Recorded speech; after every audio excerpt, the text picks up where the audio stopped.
So we're back at the memorial. It's fully dark and we're going to try Belanglo Plateau Fire Trail.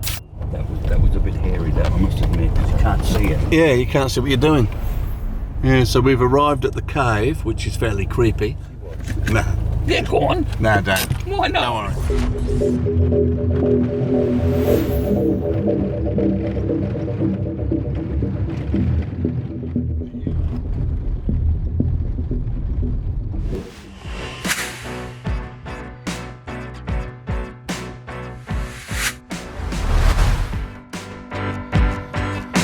Hi guys, this is another video I've had to re-edit because of music copyright issues, so I've made it shorter and I've obviously used YouTube Music.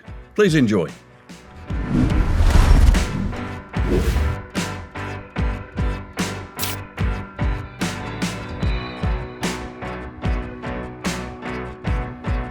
This is the Belanglo State Forest, which is only an hour or so southwest of Sydney. Phil and I have been to Belanglo many times, as it has some excellent four-wheel driving spots if you know where to look. Have a look at these clips.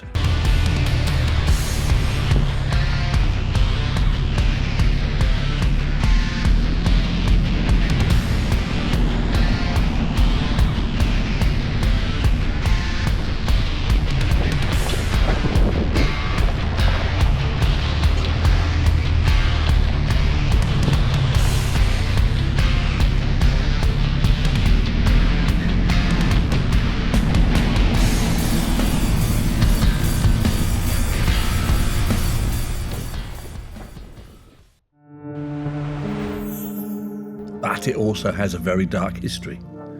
It was the killing ground for the person who is arguably Australia's worst serial killer, Ivan Milat. And even more unsettling is the fact that he buried his victims in this lonely place. In fact, Milat's killing spree was the inspiration for the Aussie horror movie Wolf Creek. Anyway, getting to today's video. On the day that Ivan Milat died in jail, we decided that very night we would drive what is arguably the creepiest trail in Belanglo State Forest, which is the Belanglo Plateau Fire Trail. It's a track that's even unsettling in daylight. Along the way you go past a cave just off the track that Milat knew about. Were we expecting Milat's evil ghost to appear? I don't know what we expected, but stay tuned and you'll see what happened.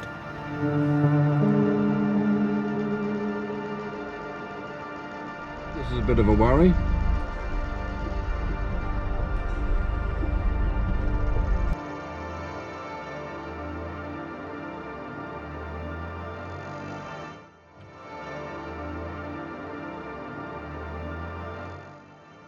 So we're on Longacre Fire Trail in Belanglo State Forest, and we've come back because we found out that Ivan Milat passed away this morning 4 a.m.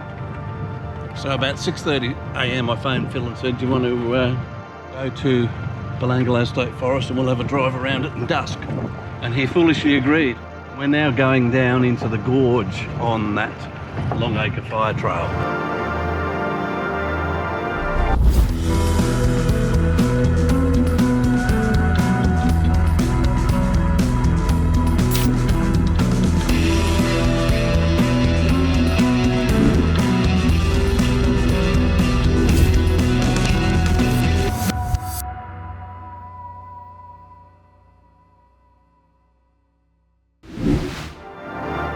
Okay, we're at our starting point, which is the memorial to Ivan Milat's victims. The location of the memorial was chosen because it's in the dense bush here that 4 of the bodies were found. Belanglo Plateau Fire Trail also starts here, and the cave is not far away. You could say this part of the forest is serial killer central. Anyway, we arrived late afternoon and we made our way through the forest while we waited for the sun to go down.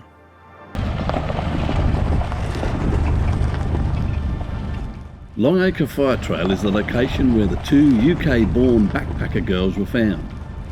Other locations were Maurice Creek Fire Trail and the intersection of Miner's Despair and Tree Cave Fire Trail.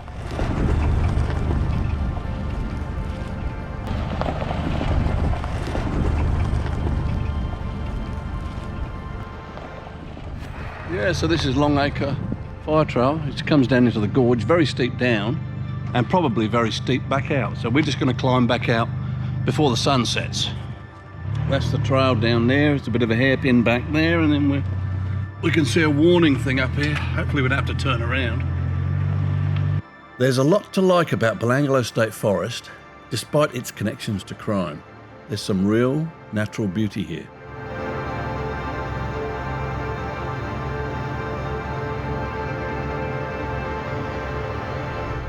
So we're on Belanglo Road, which is like a main forest road, and we're going to go back and do Belanglo Plateau Fire Trail because I think that was the creepiest of the fire trails in the daylight. So if we do it at night, it should be very interesting. Yeah, so the sun's starting to set, and we're going to make our way to Belanglo Plateau Fire Trail and try that.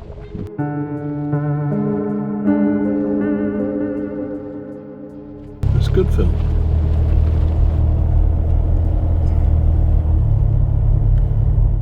What do they mean by please be careful? I've never seen that on any other state forest sign. Careful of what?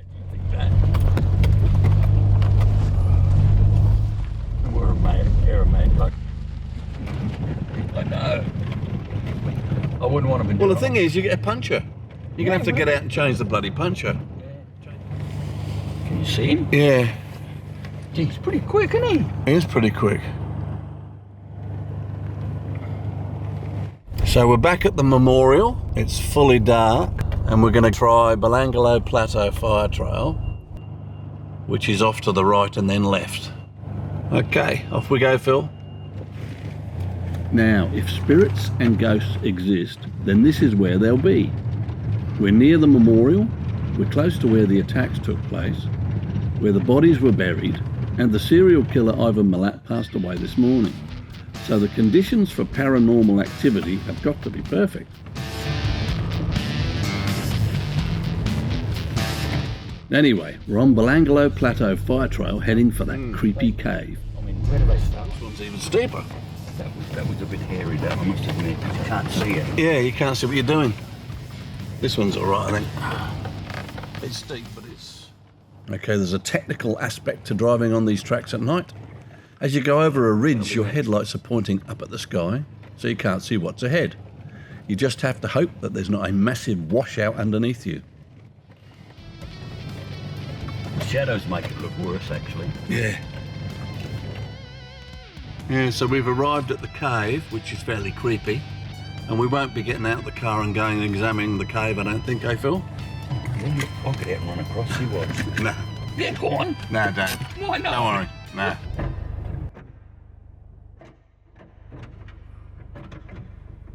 We stop near the cave and then hear this. What is that noise?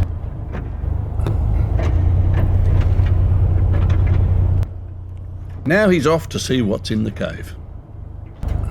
Hopefully not Ivan Milat's ghost.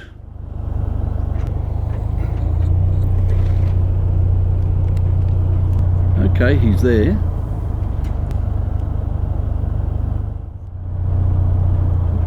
Well, he's out and he's coming back to the Challenger.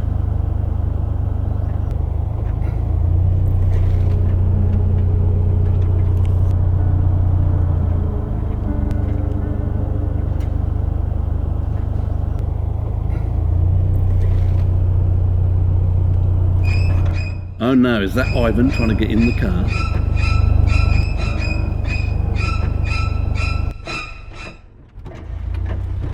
Are you mad, Phil? Nah, it's just Phil. My mistake. It looks quite scary.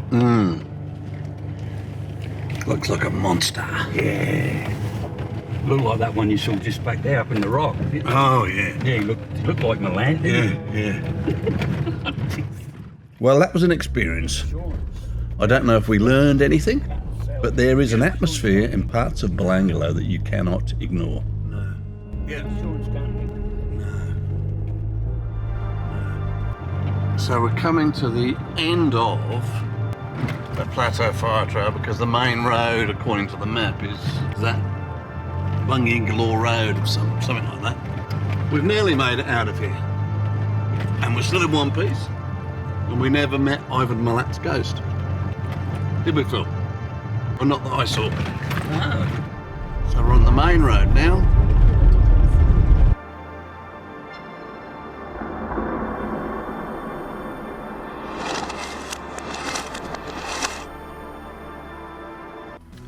Thanks so much for watching, guys, and we'll see you in the next one. Cheers.